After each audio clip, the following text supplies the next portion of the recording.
under 17 not admitted without parents or guardian.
Aloha, Groovy Doom Islanders. It's wonderful to see you tonight on the Drive-In Asylum double feature. I'm Bill Van Ryn from Fanzine Drive-In Asylum. Sam Panico is going to be on the second segment. Till then, you're stuck with me and AC Nicholas. So hello, AC Nicholas. Aloha, Bill. Aloha, chatters. Great to be here for Hawaiian Nightmare Night. Yeah, I debated what to call it because, there's only one horror movie that we're doing tonight. The other one's, ooh, don't go away. The other one is an actioner, but, Hawaiian Nightmares. The second movie is kind of a nightmare. Yeah, it's got everything. It has Hawaii, Playboy Playmates, big guns, and a big snake. Who can I wonder talk what that? was on Andy Sedaris's mind when he made that film. Well, he had that formula that Sam will be excited to talk about when he gets here for the second segment, I hope. The triple B, bullets, bombs, and boobs. One of those B's is most important. Yeah, pretty much, with all those Playboy Playmates. It's filmed in Hawaii, so it's a good looking movie. Kind of like this one, DEATHMOON, classic TV movie, Bill. Yeah, this is one of those movies that this was around the time that shows like Wonder Woman and the Incredible Hulk were on. Mm-hmm. So it was exciting to see a werewolf horror movie that was actually featured on broadcast TV. Because, Yeah, I was a monster kid. I'm me sure too. you were too. Oh, big time, big time. My collection of famous monsters of Filmland magazine is behind me. Maybe if I get drunk enough during the third segment, I'll hold up that one with frogs on the cover for you, Bill, because I know you love that. Oh, please. I know. I never But miss a chance to give love to Frogs. oh, The movie. Frogs is great. Frogs is amazing. Not Frogs the Amphibian. No, the movie with Ray Milland. Oh, Ray Milland's in it? I couldn't get past Sam Elliott. I was gonna say the great Sam Elliott. So anyway, but But tonight we have Robert. Yeah, Joan Van Ark, right? Joan Van Ark. Yeah, well, tonight we have Robert Foxworth. What do you think of Robert Foxworth, Bill? I wouldn't say no to Okay. Robert Foxworth, but he's not the first one that comes to mind for 70s hunks. Well, he had an interesting career because he did TV and then he toyed with theatrical films like Prophecy. And then his career was, and then this one, he was in this telemovie, what was it, 78, Bill? Right around that time, right before the, May what I call 1978. made for TV, it ran on CBS. And it was right before the werewolf resurgence, with The Howling and American Werewolf in London. But anyway, his career was on the skids, and he had actually called his agent and said, can you check out law school for me? Because I'm thinking of dropping out of acting. And as soon as he did that, he got Falcon Crest. And hey, memorable career after that. Prophecy is probably the other movie that I remember him for most. Yeah, definitely Prophecy. Remember that was billed as The the monster monster movie. movie. What was it? A mutated bear or something? I mean, Among other things. There was among more other- than one yeah, I know. horror in Prophecy, but yeah, the main one was the mutated bear that was somehow huge. It was like 13 feet tall or something. Yeah, it's Larger. not a, not something John Frankenheimer would put at the top of his resume, I would think. But now he's in this, and we have a lot of people in this movie tonight that are going to be recognizable from TV of the late 70s and 80s. And the lead actress was John Cleese's second wife. What's her name? Barbara Lantham? I believe. Yeah, I Yeah, really she should was have this queued up already, shouldn't I? yeah, she was John Cleese's second wife. And also in there is Charles Hayde, who was a Carnegie Mellon grad who went on to be on Hill Street Blues, and he's also in Nightbreed. He's easily recognizable in this movie because he's a cat burglar of the resort, but he has no lines. Okay, so he's in this, and then you Barbara have Trentham is her name. Barbara Trentham, right? That's who she is. She was John Cleese's second wife, and she's good in this. Actually, Foxworth's good too. He has a scene with really short bathing suit on. There you go.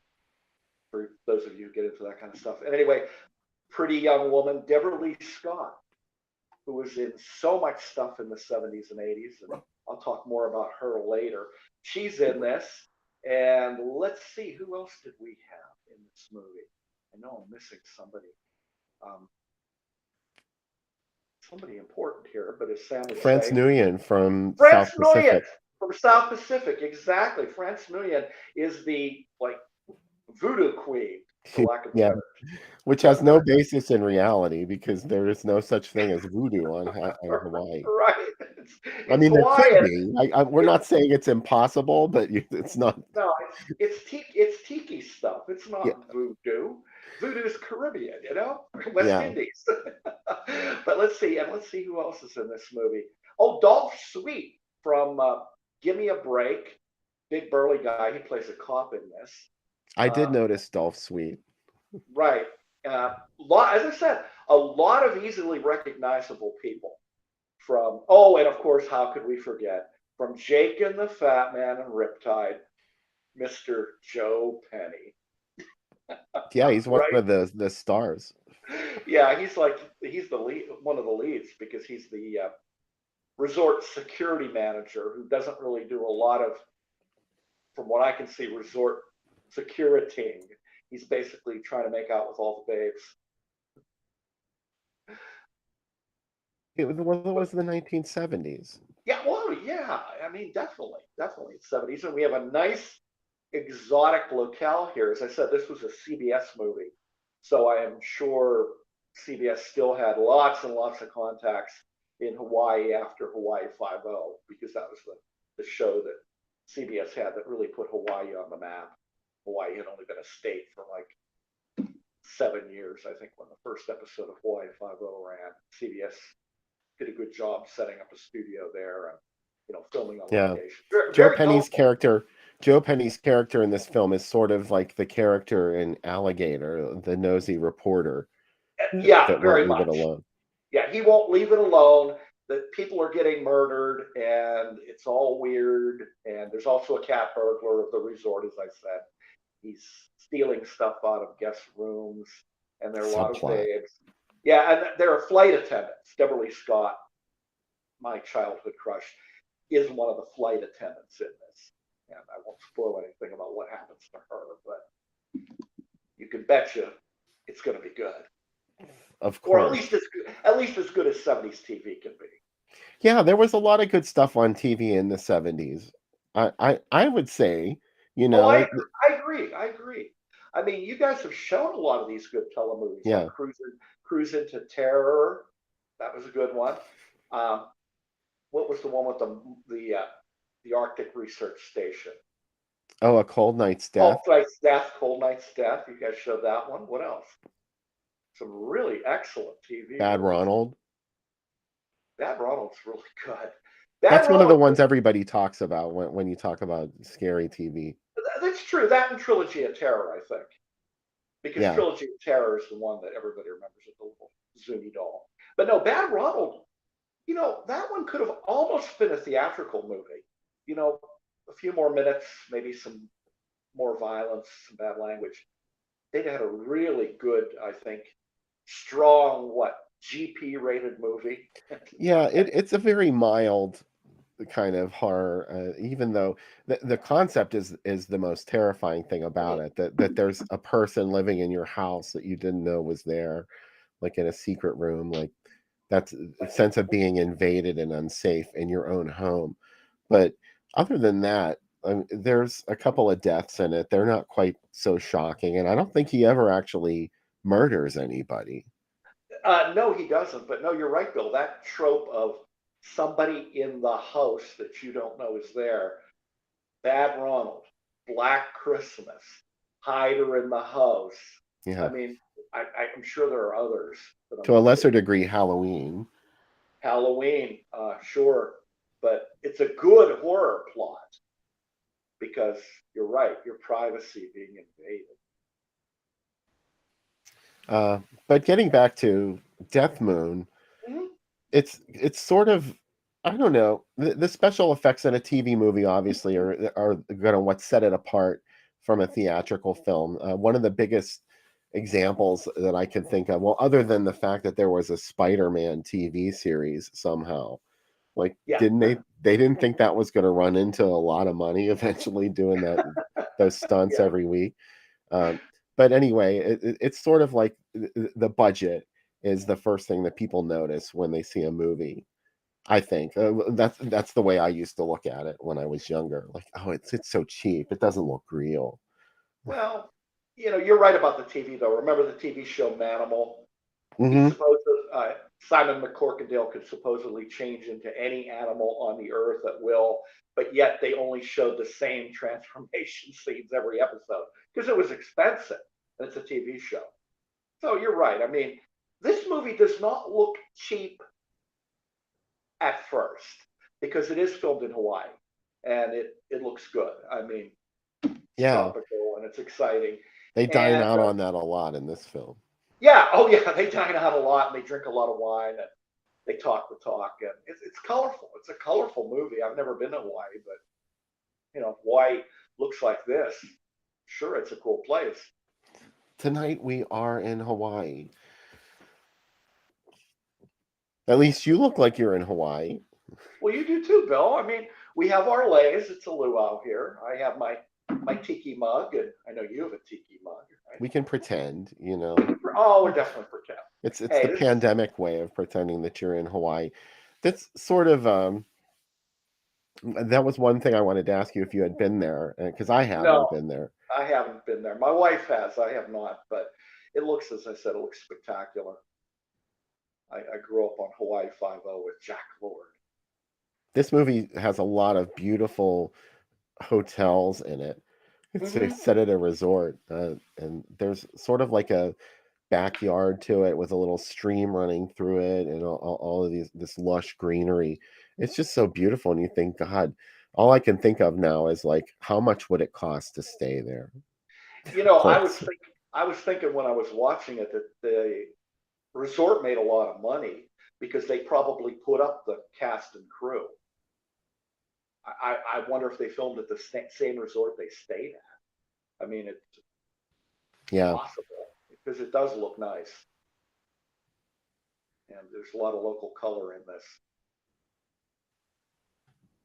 Definitely.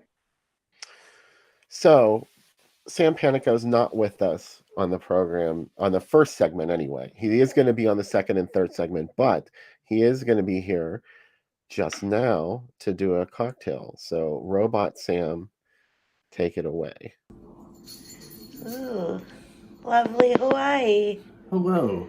We're getting ready to watch DEATHMOON. I'll be here for the second segment, but until then, I have come from another dimension to bring you a drink. This is Cubby's Cove, named for, of course, Cubby.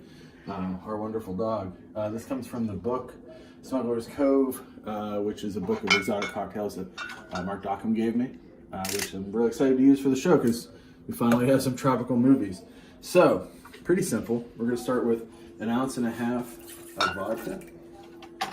Orangey is hard to find unless you want to spend a lot of money ordering it online, so I'm just using almond syrup, which is very similar. It's like an almond simple syrup. Show them the model of what you got.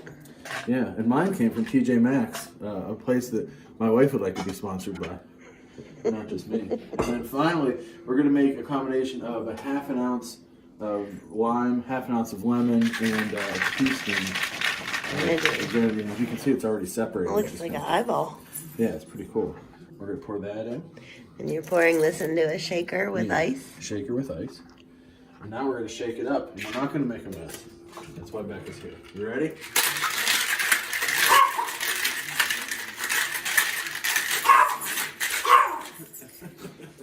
Cubby's Cove. Yay. Make my drink right.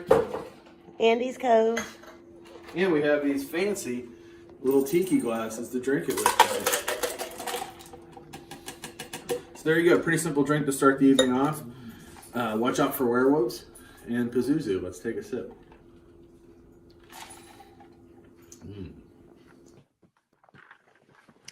Pazuzu. Pazuzu, everybody. I have my drink. I actually had the orgeat, the almond syrup.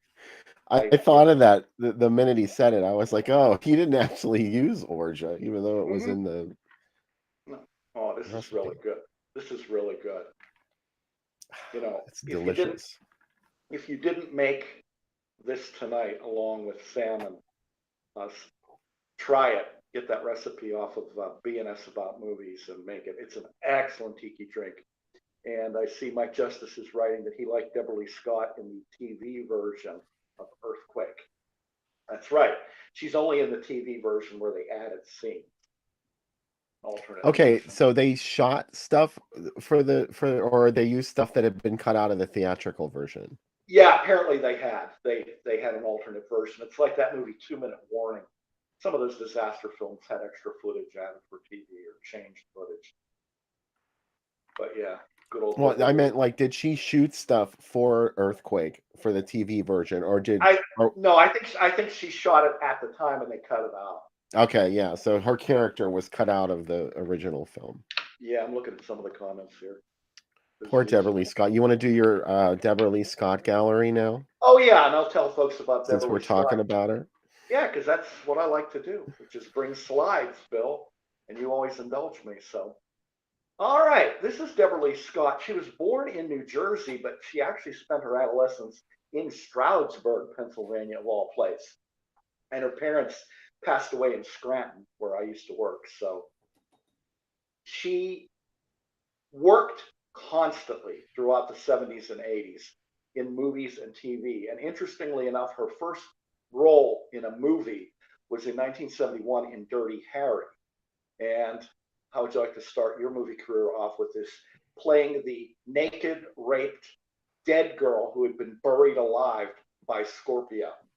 So she's found by Dirty Harry. She has a non-speaking part, obviously. And then later, looking at this shot, this is her playing Bob Falfa's girlfriend in American Graffiti. So she had a small part there. Now, the next shot you're looking at is from one of my favorite movies of the 70s. I'm eager to rave about it. And maybe, Bill, you guys can show it on the show sometime. It is up on YouTube. The Reincarnation of Peter Proud, which is directed by J. Lee Thompson. And it was this shot of her in the short shorts is from Peter Proud? Yes, it is. Yes, it is. Deborah Lee's in this movie where she's playing, obviously, a young girl washing her Volkswagen very carefully. And she tries to seduce Michael Saracen, who is playing this professor who has had these recurring dreams of a man being naked, going out, jumping off a dock, and then eventually being castrated by a woman with a boat oar. And he sees this church in this small town, and he's obsessed by it. And he is trying to check out these houses that he's seen in a past life, because that's the title of the movie. They give it away. It's the Reincarnation of Peter Proud. It's really creepy. It is a creepy Jerry Goldsmith score. It's well directed. It has great actors in it, terrific. In fact, it's pretty obscure. I think there's a Blu-ray of it out. I think there is, but it took forever. It was produced by Bing Crosby Productions, and notoriously, all of the Bing Crosby production movies were slow to home video. The other ones I can name would be a horror comedy called Arnold, where Stella Stevens marries a corpse, and then another one called W with Twiggy, where her husband is supposedly dead and he's trying to kill her, and then Reincarnation of Peter Proud. This was released by AIP, and it's got a lot of sex and violence in it at an R rating. And there she is later in her career. So after she did that, she was on Welcome Back, Kotter, playing Hotsy Totsy. This is from, I believe, either Mary Hartman, or Fernwood Forever, which was the sequel. And as it said in one place online, she generally played the sister of the lead actress. She was in a show called Angie, which was a sitcom with Donna. I remember her well from Angie. Saturday Night Fever, and Robert Hayes from Airplane. And I think it's kind of unfair to her. They always said she was the less attractive sister of the lead. But she's very charming and she's great. So she did Angie. Then she did Pandemonium, which was the horror comedy directed by Alfred Soule. Was in Police Academy 1 and 3. And then her career sort of just phased out. I mean, she was on a lot of TV. She was on a lot of game shows. Bill and I were talking before we started tonight about, she was on Match Game and she was on Password. If you look online, I think it was on Password, she famously had a wardrobe malfunction where she had one button too many unbuttoned and she almost spilled out of her blouse. It was an accident, really. Yeah, it could have been a publicity stunt. I don't know. But she had a hard time getting parts. So she became a talent agent, and she met her fiance in some diner in New York City. He was a Port Authority cop. And they were going to get married, and he was killed tragically trying to lead people to safety in 911. So poor Deborah Lee never recovered from that. She moved to Florida to live with her sister and literally drank herself to death. She died of complications from cirrhosis. And there she is also from Reincarnation of Peter Proud, a really nice picture of her. So she was a talent. She was in a lot of stuff. And she's always good. She brightened every movie or every TV show I saw her in. You'll see her tonight in DEATHMOON. She takes a shower. She's a flight attendant. And God but never forgotten. There she is, Deborah Lee Scott. She takes a shower, basically, is basically the biggest thing you could say about her role in tonight's first feature. Yeah, she's kind of like the Sydney Sweeney of the 1970s and 80s, which is, this attractive, statuesque, curvy actress that's in a lot of stuff. As I said, you saw her in everything on TV. Oh, and I see you have an ad, Bill. That's terrific. Look at that. It's something anyway. There's, of course, no theatrical release for DEATHMOON. I don't even think they released it theatrically overseas, which sometimes does happen. I hear they stylized the title in 2 words, DEATHMOON. Right. I think in the credits it's 1 word. Yes. The world premiere, which was in May 1978. Wow, 45 years ago. It was rebroadcast in 1981. So it did get 2 primetime airings, and I think it may have been on the CBS Late Movie. At least I'll bet once. it was. Well, they would have rebroadcast it, I would think, after the Howling and American Werewolf in London were big. That was the 81. Yeah. Right. Yeah, the rebroadcast, right. But okay, Dan asks, what was going on in pop culture when this came out? I was born in 73. Okay, Bill. I mean, that's actually a good question for us tonight. What was going on in like the late 80s, 1978? Late 70s. You said the late 80s. You're right. Late 70s. You're right. Well, I already mentioned that Wonder Woman was really big in the ratings. Incredible Hulk. Mm-hmm. Those were TV shows. Too Close for Comfort, I think, was around 78. Three's Company. Those were big Yeah, sitcoms. right. Sitcoms were very big around the late 70s, as I recall. I In think fact, Happy whole Days was still on in Happy 78. Days, Happy Days, Laverne and Shirley, stuff like that. In movies, you basically got the beginning of the slasher film, right? Are you talking about Halloween? Yep. Well, yeah, that was at the end of 78. Also, Right. Carrie had a really big reissue in 78. It did. 77 film, but it Yeah. came back out in 78. So a lot of people were still talking about Carrie. David Star says Wars, Quincy. obviously. Yeah, David says Quincy and MASH, definitely two favorites. And I see some others. James says WKRP in Cincinnati, definitely. Vince says, oh, two favorites here. Patrick Duffy, Man from Atlantis. Remember that, Bill? Oh yeah, And I stopped watching it after like the third or fourth episode because it was kind of the same thing every week. it was all the same. It was like, and then Lucan, that was another one, right? Lucan, yeah, I remember that one. That I didn't Close. really get Lucan. I wanted him to turn into a werewolf. Yeah, he didn't though. He didn't. And let's see. Vince mentions Corvette Summer. When I was a projectionist at the drive-in, we ran Corvette Summer. I saw that a whole week. Hmm. That was really worth it. Mike Justice says Angie was really popular, even though it was only on for a year. So yeah, I think that's right. I think it only lasted 2 years. If I'm wrong. Yeah, Angie was not. It was a cute little thing. It was a Gary Marshall. I think it was a Gary Marshall comedy. Could be wrong about that. But Morally, politically, Dan, you want us to get that deep? oh, we don't get that deep here on the Drive-In Asylum double feature, do we? We're a 1978, yeah. it was sort of changing. There was, women were being represented as more independent in the 70s, the beginnings of feminism Mhm. entering the culture anyway. It had been around for a long time before that, but now we were seeing actual liberated women as characters, and it was a very 70s kind of liberated. Like there was a very distinct narrative in the 70s. It's kind of hard to describe, but we were seeing a lot of that. Um, it was disco was Mhm. was really commercial in 1978, which of course meant it was dying because Yeah. all of a sudden it was everywhere in pop culture, and you're like, oh, this is gonna burn out real fast. Well, you're Kiss. speaking. Yeah, you were speaking, Bill, of feminism. Uh, I was watching on the Hulu service the 8-part History of the World Part Two sequel to the Mel Brooks movie, Yeah. and they do a whole running gag. It's in the style of a Norman Lear sitcom from the 70s called Shirley, and it's about Shirley Chisholm, the first black woman elected to Congress. Wanda Sykes plays her. Oh, It's yeah, I really funny. remember.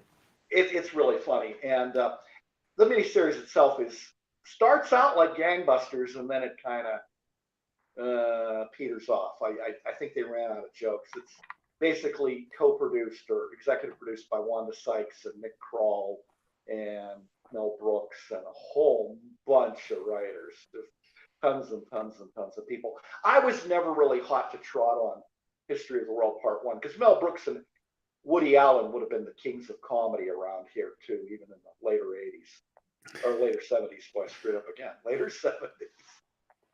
I guess swinging was a big thing in the 70s, Dan. Those key parties. No one knows what goes on behind closed doors. Oh, an old Charlie Pride country and western song there, Bill. Way to quote it. But no, Thank you. the 70s were interesting. And as you said, I see James also says Kiss Meets the Phantom of the Park. Yeah, Evil Knievel specials on TV. $6 Million Woman, Dawn says. Yeah, everybody's bringing back some really good memories here. The 70s had a distinctive look and attitude. I think like when you ask somebody what are the 90s like, I have a hard time coming up in my mind with the attitude and the look of the 90s, but the 70s, that's easy. Mork and Plus, Mindy too. That Mork Mork and and Mindy Mindy. was a big thing. Robin Williams was the new big thing. Yeah, it was funny because I was taking a film class in college, and in '77, and my professor used to take a group of folks out. I didn't get to go, but he took a group of folks out every summer to Hollywood, and he said they got to see the pilot being shot. And he goes, Robin Williams, this young guy, is going to be a star. And Professor Brown, you were right. No, he was very impressed by him. He said that Mork and Mindy was great and Robin Williams was fantastic. So, and then we got the 70s cop detective crime solver, like Mike Justice says. That's true. You got some 70s stuff. Columbo was in full swing, right? Yeah. Kojak was still on the air, I think, in '78. Yeah, I think so too. Steve said I did a ton of coke and tried to record my magnum opus Tusk.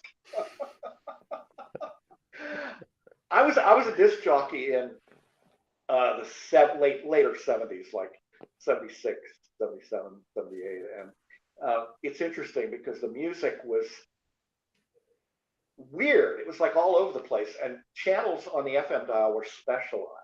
You had your AOR or album-oriented rock channels. And then you had the top 40 channels. You know, they would run, you know, America's Top 40 with Casey Kasem, in Hollywood. The Hostages was '79, I think, Frank. Yeah, I think you're right. And then I worked at an AOR station, and I also worked at a top 40 station. I worked at an adult contemporary station. And adult contemporary was that music that now people refer to as like yacht rock. And there's a Peacock miniseries called Sometimes When We Touch, and it tells you in 3 parts about, you know, the rise in the 70s of soft rock, yacht rock, adult contemporary. And now how it's had a comeback because it gets sampled in a lot of hip hop stuff and urban stuff. Sometimes When We Touch, the honesty's too much. Back in one of my old offices, one of my secretaries had a desk drawer she'd open up, and she had a running list. Anybody who came into the office could add to it, which was pick the worst pop song of all time. And obviously, Sometimes When We Touch is on there. A lot of 70s stuff, a lot of Milli Vanilli because they didn't even do their own stuff. I contributed Muskrat Love by the Captain and Tennille because I just hate that song. I absolutely Muskrat Love. What do you got against the Captain and Tennille, AC Nicholas? I don't have anything against the Captain and Tennille, although if you watch the Peacock miniseries, Sometimes When We Touch, they talk to Toni Tennille, and she dishes on how weird and oddball and bad her marriage to Daryl Dragon. Yeah, that he was just like a psycho, and he was like asexual and just nuts and weird, just really weird. But anyway, so yeah, I added, Muskrat Love because I hate Muskrat. But we had a lot of songs on there like Blind Man and the Bleacher. We've talked about this before when I was on about death songs. Some of these death songs made it too. But, James Dye, I am so excited that you brought up Wasp. Woohoo! Wasp, there you go. Produced by Todd Rundgren, a man who used to play every instrument on his albums and produce and engineer. I mean, a genius, an absolute musical genius. One of my Wasp favorites. and Room Service are my 2 favorite Sean Cassidy albums. Sean Cassidy. He was on Hardy Boy Mysteries. Hardy Boys. Who am I kidding? My favorite Sean Cassidy record is Born Late, which was his second. That was his second pop star album, and it was the first one's good, but Born Late is so much better. And it's got Hey Deanie by Eric Carmen on it. Sure, yeah. I played some Sean Cassidy when I was a disc jockey, and then some other people are saying can't forget my. James says Farrah Fawcett poster, sure. Absolutely. Oh yeah, Farrah Fawcett. Wonder why she's Charlie's not the Angels. first thing that came to mind for me. Yeah, I don't know either. Maybe because I don't know. I like Deborah Lee Scott better, and she didn't have a poster. Yeah, you didn't even think of Farrah. No, I'm starting to question you, AC. Yeah, I'm losing my 70s cred here, right? I could always joke. I could always say, well, a guy that used to review albums back in the 70s in stereo review was named Steve Simon. And Simons was just a great reviewer of albums. I mean, he would review everything, popular, heavy metal, whatever. And he said in one review, I forget what album he was reviewing, but he said, I fell down the stairs at a Hot Tuna concert and have been in a coma for the last 5 years. Can you tell me what this new wave is all about? Hot Tuna. Wow. There's Yeah, a reference. Hot Tuna, but I thought of you, Bill, because that new wave, that Brit new wave. It wasn't there yet, but it was coming. It was there. And then we've got Devo, Kraftwerk, Vangelis. From New York to East California, there's a new wave coming. I'll warn you. I'll warn you. Peter Frampton, I'm in you. Peter Frampton is one of those guys that I feel really bad for, because one day he's the best-selling pop star in the whole world because he used a vocoder and sang through his guitar and made it sound cool. And then, like, within a couple of years, well, he had a bad car accident, but within a couple of years, he's literally doing county fairs. I mean, Yeah. Talk about a guy with a precipitous fall. I don't think I've ever seen anybody have a fall like that in pop music, because when he came out, he just was a flash of light. But he's still alive, right? I mean, that was one of the biggest records of the 70s, along with Saturday Night Fever, Frampton Rumors. Comes Alive. Yep, Frampton Comes Alive. And then he did a second album, I'm in You. And I remember when I had to announce that on the radio, and that was always tough for me. I'm in You.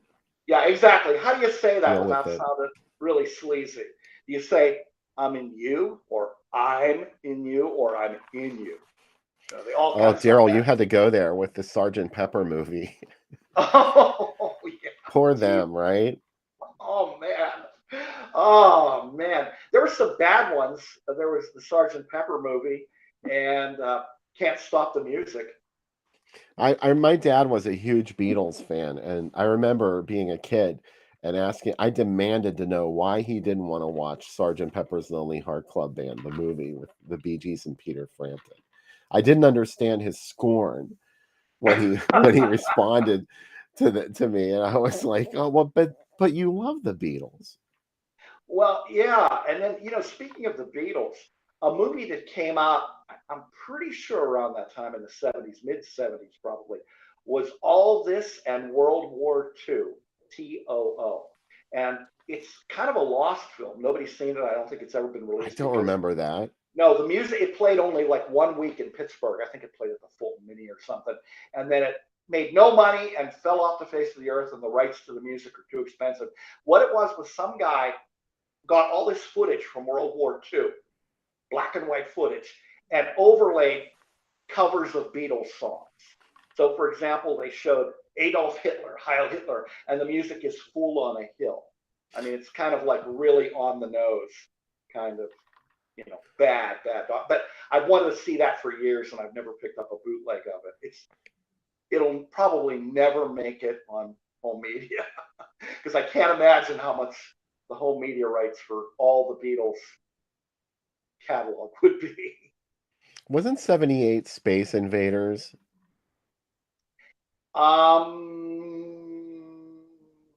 Trying to think. I'm pretty sure that Space Invaders was 1978. Like whenever that was like the huge thing. Like, oh my God, there's this great game you have to play, Space Invaders. Yeah, it might have been. And video arcades were really big back then. Yeah. And pinball rooms. Pinball rooms, arcades. I mean, you could go play games. I know I used to. Do you remember the Space Invaders pinball machine that had Giger's Alien on it? Yep.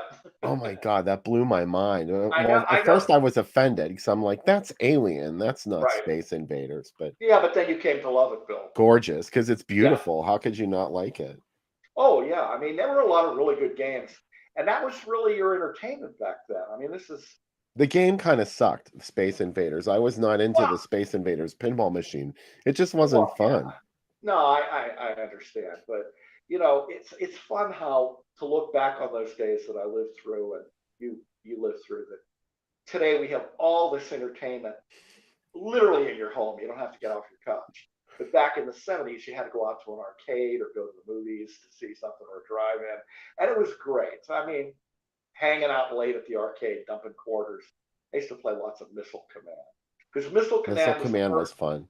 that was fun. First game with a trackball. It had a trackball. Yeah, like Yeah. Centipede. Centipede Centipede had a trackball. What was another? Oh, Marble Madness. Do you remember that game? Yeah. That was so fun. I There loved was- Marble Madness. I'll tell you what, I mean, the kids today, see, I'm starting to sound like an old codger. Yeah, but get over it. You are an old man. Yeah, thank you. The kids, those damn kids, get off my grass. The kids today love all, World of Warcraft and all these beautiful, beautiful, games, first person shooters. I still like the old school stuff. I'm sorry. Me too. It's so entertaining and so much fun. I mean, Centipede was great. Missile Command was great. Dig Dug. Dig great. Dug. Oh my Dig. God. Yeah. The only place you could play Dig Dug around here was Kennywood. Oh, is that right?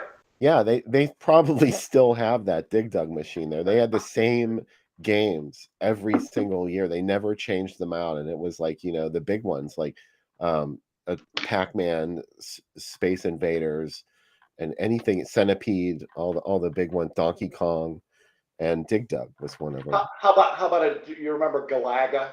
Galaga. Oh my Or God, I Galaga. love Galaga. Yeah, if you lost, it would go Space Cadet. Space Cadet. It would call you Space Cadet if you were bad. But no, that was a good one. A lot of fun, the sort of linear scrolling games. Basically like Space Invaders where you shoot or see, I was better at the horizontal scrolling games than sort of the games like Asteroid. I was really terrible at Asteroid, and Tank Command was another. I think it was Tank Command, another one where you had like 360-degree motion and reaction. Hey, there's Magnet and Steel by Walter Egan, James says, from the era. Dan, I just kind of liked Centipede, but I loved the sequel, Millipede. Millipede was really fun. There was a bar on my paper route, and I always made that my last stop, and I would dump all these quarters. They let me go into a bar, and I was only like 14 years old. Hey, it was the 70s. It was okay, right?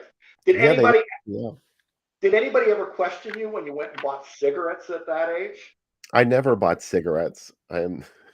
Despite the fact that I'm with a cigar right now. I don't inhale. I don't like inhaling, and the cigarettes were not my thing. But anyway, they never questioned you. Heck, No, I often bought cigarettes for the adults in my life. same here. Can you imagine that? Like they used to send you to the store to get a pack of cigarettes, and they would sell them to you. So yeah. Yeah, my dad was a big smoker in the 60s. I mean, he was one of those guys that, he'd have one in the ashtray, smolder, Oh, one in his mouth. oh my God, my light dad was one that up. way, and it killed him. I hate it. Well, it was bad. I didn't kill my dad, but he used to smoke the rugged stuff, and that's how I got onto it. He smoked like Lucky Strikes. and Yeah. Oh yeah. Pall Malls. And Pall then- Mall. Pall Malls. And then I saw the Donald Fagen album, the guy from Steely Dan, the one where I think it's called The Night Owl, where he's a disc jockey, and he has a pack of Chesterfields. And I actually would go and get Chesterfields. You usually had to go down to the bus station. Jim and find a Drummond. machine. Where was Star Castle in Springdale? Because the places used to be this place called D&M Newsstand in Springdale, which is where I would buy Fangoria and Famous Monsters, and they always had a pinball machine or two and a video game. So there was that place, and they got some weird shit like Mr. Doo's Wild Ride. Do you remember that one? Yeah. That was like in the 80s. It wasn't even the second Mr. Do game, it was the third. And it was on a roller coaster. Like you climbed up a roller coaster on it. They had that there. But where was Star Castle? Well, that's something that's gone too. Look at the big picture. There's no such thing as like a newsstand that you could go into, like a little shop. Yeah. In my hometown, I used to go in every Sunday after church, and I would look for the Famous Monsters of Filmland. Or, Bill, do you remember Castle of Frankenstein? That was the magazine written by that really eccentric guy, Calvin Beck. Yes. And I mean, I it never had- actually was able to buy Castle of Frankenstein. I didn't really know what it was until the internet age. Well, I'll tell you what, I got a bunch somewhere in my garage. But that was much better than Famous Monsters, because to me, even when I was like 9, 10, 11 years old, I bought my first, in fact, I have my first Famous Monsters of Filmland. I might show it in one of the later segments, from 1971. And it has Dracula versus Frankenstein on the cover. But anyway, I used to get Castle of Frankenstein, and it was published erratically by Beck. It was like if he screwed enough people in his ads in the back of the magazine, people writing in for posters and magazines and stuff, but he never would, I got screwed by him. He would never send you the stuff. But anyway, it was more literate and more academic. He was running from A to Z mini capsule reviews of all horror films of all time. And I think when he finally quit the magazine, he was up to like O or something, but they were phenomenal reviews. I think Joe Dante actually wrote some of them. Now, I know Joe Dante also wrote for Famous Monsters of Filmland. Yeah. But Rebecca says our co-host will be delivered for the second segment. And Jim Drummond, you're talking about the Daddy-O's arcade.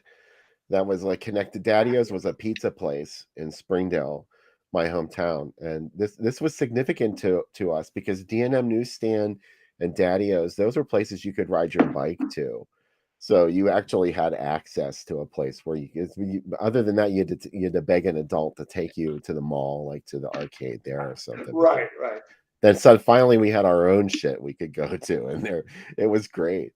The Daddy-O's arcade, they had a lot of stuff in there, like Wizard of War, WOR, and right. I remember that one.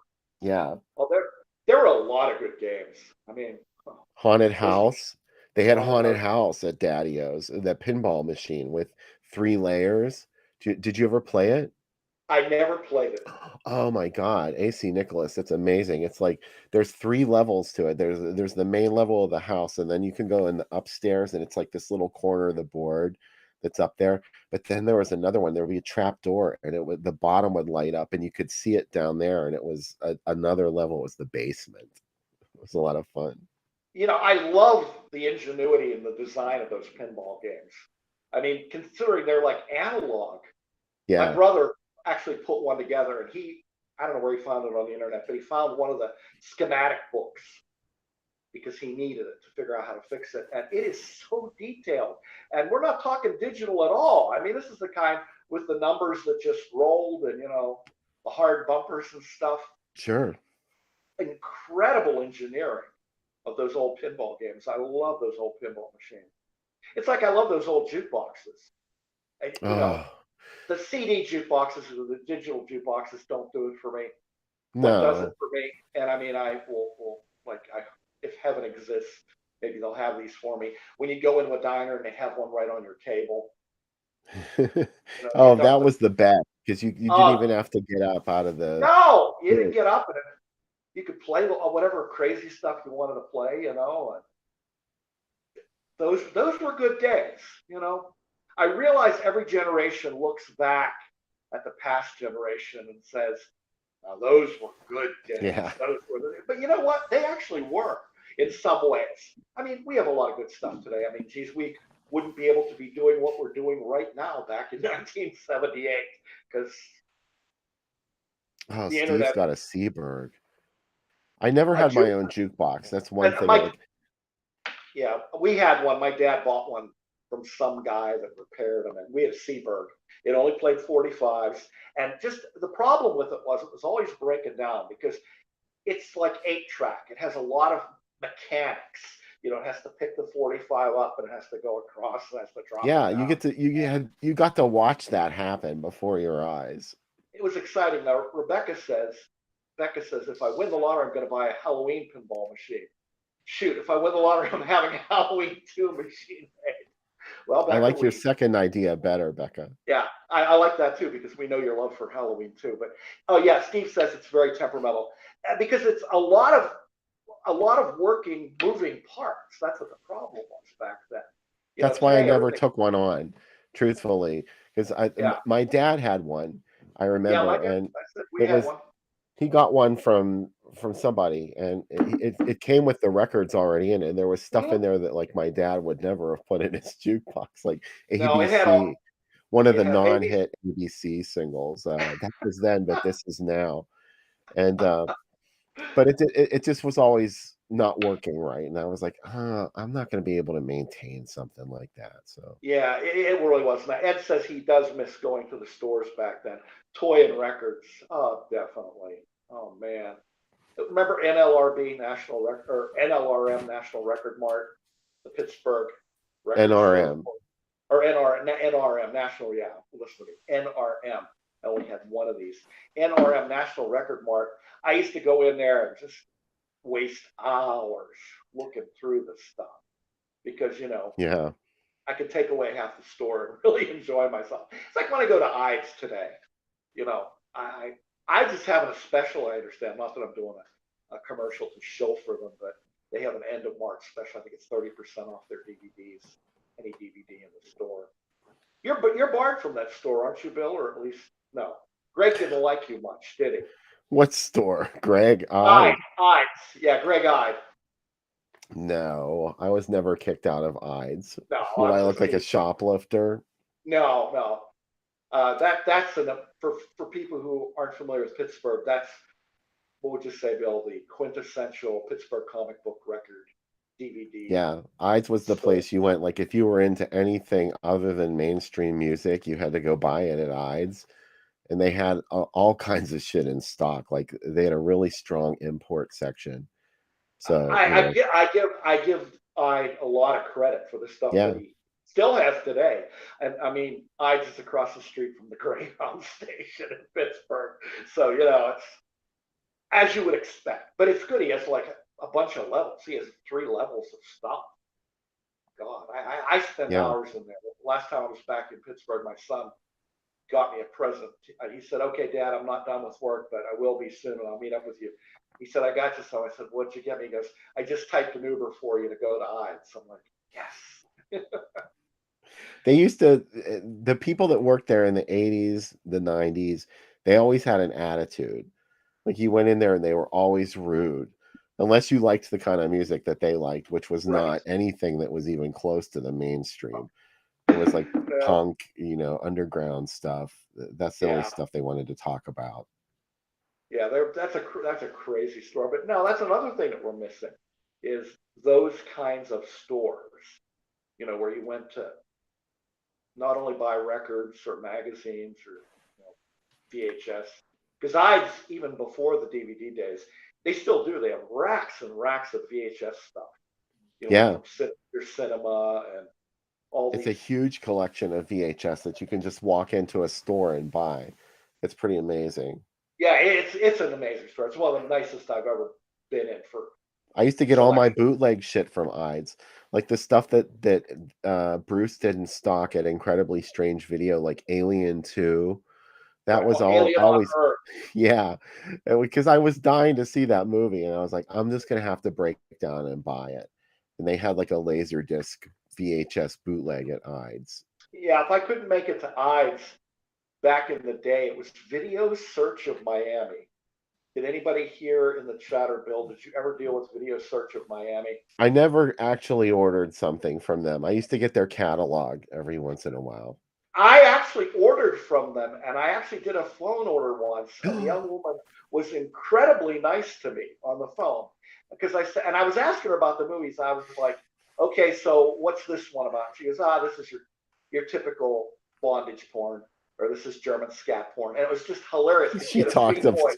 she was so Yeah, knowledgeable. she's incredibly knowledgeable. I did Incredibly order knowledgeable. something from them. They're the ones that sold me a copy of Chosen Survivors, because it used to be Oh really hard to find. You couldn't find Chosen Survivors because it was never released on VHS. no, I So, never saw it till you guys ran it on Saturday yeah, night here. the DVD was the first time you could buy Chosen Survivors on any home media, but they had it, and she sent it to me. I mean, maybe there was a VHS somewhere, maybe in another country, but Yeah.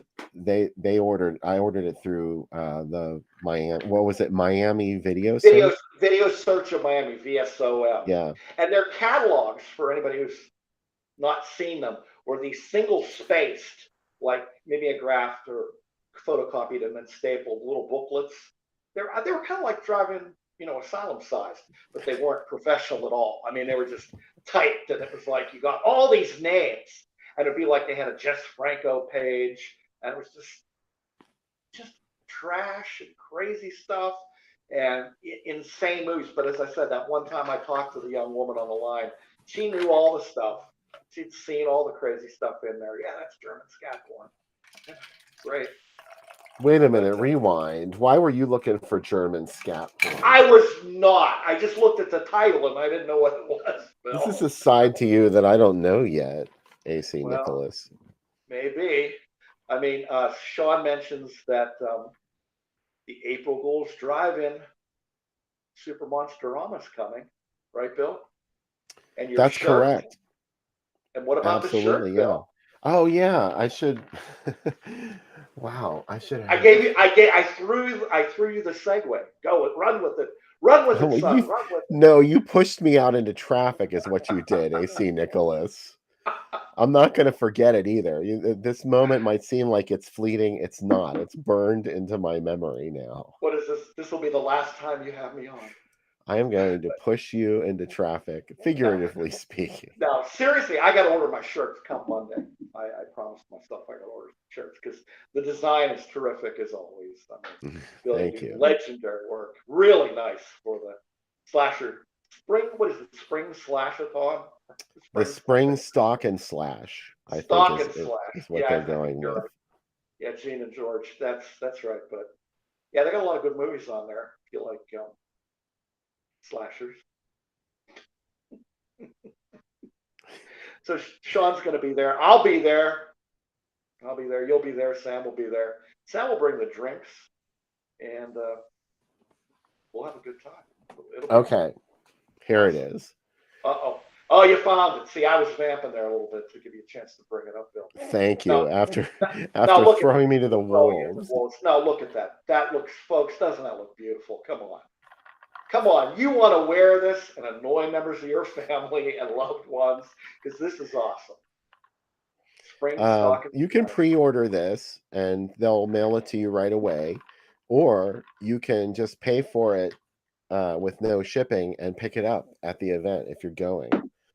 And of course, like if you don't want to pre-order, that's okay too. You can buy it at the event. It's just, maybe you want to throw the guys a couple of bones for putting this fabulous event together, and all proceeds for the shirt go back to making sure that, all the bills are paid for the Monsterama and bringing it back in the fall. So there you go. The shirt's great. The movies are great. And if I could throw a plug in here, I know we've talked in the past about this, for the snack bar food at the Riverside. Mm-hmm. The snack bar food at the Riverside, I dare say, is as good as some of the best diner foods you've ever tasted. Like that chicken parm sandwich. It's really good. And Mark loves the chicken parm sandwich too. Oh, I know. That chicken parm sandwich is good. And then they have funnel cakes, and they have they have taco pizza usually, big giant pickles on a stick. I like those. A lot of crazy stuff. A lot of good guests too. Merchants like who's usually there, Bill? Creepy Classics from Ligonier with lots of DVD. Time Bomb Toys is also there. Toys. They've got all the cool shit, all the Halloween decorations that are from horror movies like Halloween 3 and Creepshow. They always stock the stuff. Yeah, there are a lot of different T-shirts you can get too, and decorations, masks, paintings, DVDs. As I said, Creepy Classics. Wow, they bring tons of boxes of DVDs because I bought numerous DVDs there over the years. Everybody's really nice. And Bill, isn't there a chance you might be able to meet somebody famous there? Oh yeah, besides us. I mean, seriously. Right, of course. No, I mean they don't actually, pimp them out as guests or anything. Like they're not gonna be signing autographs in the snack bar or anything. But usually Tom Savini's there. These are patrons of the event. Right. They love it too, as much as we do. Tom Savini goes to almost every one of them. I can't remember one where he was not there. And again, he's not out mixing with everybody, but every once in a while, he makes you breakfast if you stay overnight. At least there was a couple of times where he cooked breakfast for everybody that slept out at the drive-in. You can camp there for $10 if you want to just sleep in your car, or if you have an RV or something. That's an option. And also, Doug Bradley from Hellraiser is there. He's a local now, believe it or not, and I mean, I see him there literally every time I'm in the snack bar as a customer with Doug Bradley somehow. And he's really awesome.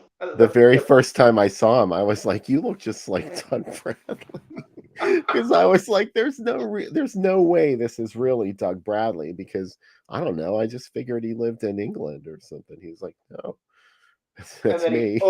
Then he opens his mouth and he enunciates, and it's like, Mhm. oh my God, it really is Doug Bradley. Because we were waiting in line in a snack bar for something.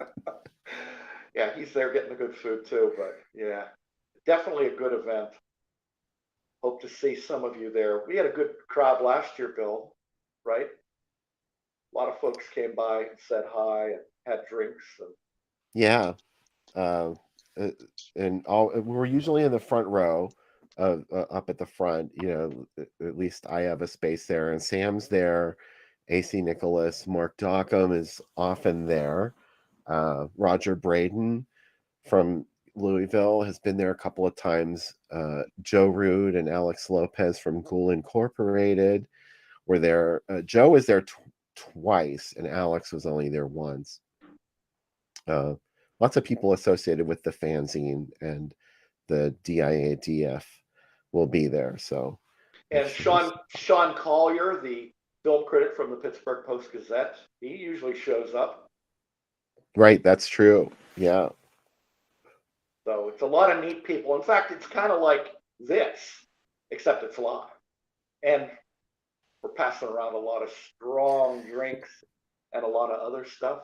If you get my drift, then I think you do. Here's something that I have to mention. This is me making an appearance on Newcastle After Dark, the fabulous internet program. It's on YouTube. Go check it out. The episode rather, just debuted tonight. So I can now tell you that the movie that we watched together is Ruby from 1977, starring Piper Laurie. That's about a drive-in. Yes. Great. I called it one of the best drive-in movies of the 70s, and of course I meant it took place in a drive-in. Bill, you're looking very dapper there, all in white. And what is in your glass? The strong beverage. It's scotch, and you'd have to ask them what it is. Whoa! They were really nice to me. Like they first of all, they provided me with that wardrobe. That's amazing. Excuse me. That's amazing. Yeah, they had that all ready for me, and of course I don't know how to wear a vest, so my tie is on the outside. But that's okay. Of course, we have as we look at the photo, on the left is management left, on the right is management right. So when I'm on Newcastle After Dark, I'm middle management. Well, I can't wait to see that, Bill. Those guys are great. If you haven't checked them out, and boy, they have a huge following. Because what have they been on YouTube? Oh, like 10 years now? Yeah, it's been. I think it's been 10 years. I mean, it's amazing. And they were on Drive-In Asylum last year too. Yeah, they've been on twice now, and unfortunately, the last time we had some connection issues. But I know they're going to be on the program again real soon, so look for the management burning the candles and drinking some fabulous adult beverages and smoking, talking about movies. What could be better than that? There's nothing better than that, and everybody's at the right place here Saturday night. That's why I love that you invited me again, Bill. I really appreciate this. Keeps me out of the gutter, keeps me semi-sober, and I love chatting with everybody and watching the movies. It's a blast. So this is not the place to come if you want to be sober. Well, I have to be semi-sober when I'm on, although who knows when we get to the third segment. Do you remember a couple times ago when we went for like an hour and 40 minutes on the third segment? We were sucking it Yes. up about the death songs and all that. Oh, before we get into the movie, how many first timers do we have for Death Moon?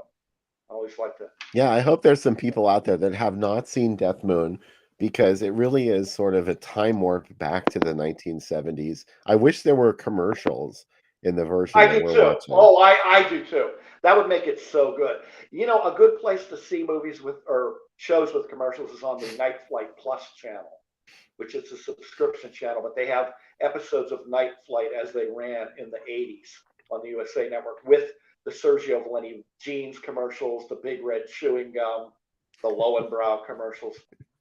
I mean, I'm in heaven when I watch that stuff. And Yeah. you guys are gonna enjoy this movie, I think. We'll talk about it more when Sam comes back as we kick off our evening here. Yes. And I dropped the link into chat. So, but also now we had some people that were having a problem actually getting the link last time. So instead, I posted it on the Groovy Doom Facebook page. So you can go get it from there. Yeah, see that it's up. Let me ask you this before we go to the movie. Did you see Death Moon when it was first broadcast, or did you see it later in a rerun? I saw it when it was originally broadcast. Yeah. That's going way back. That's 45 years now. Yeah, I did too. Because I Yeah. wasn't going to miss a movie like this on primetime TV, you know? Oh, no. No, you always watch the horror movies because they were fun. John Strikers, I swear I will not drop it in scat. So it looks like most people have never seen Death Moon, which is exciting. This is very exciting. We'll have lots to talk about in segment 2 when Senor Panico returns and tells us about his wrestling adventures. I always love when Sam talks about stuff like, well, I talked to that guy and we were going to do some stuff and then he threw me through a table. Yeah, I hope he's in one piece. Yeah, I do too. And we hope that you will come back for the second segment in our luau of the evening, the Drive-In Asylum double feature. Both movies tonight set in Hawaii, and you're about to watch the first, a werewolf thriller from 1978 called Death Moon. So go get the link on the webpage. Talk about Death Moon and our second feature, Hard Ticket to Hawaii, featuring Sam Panico. So come back. We'll be here.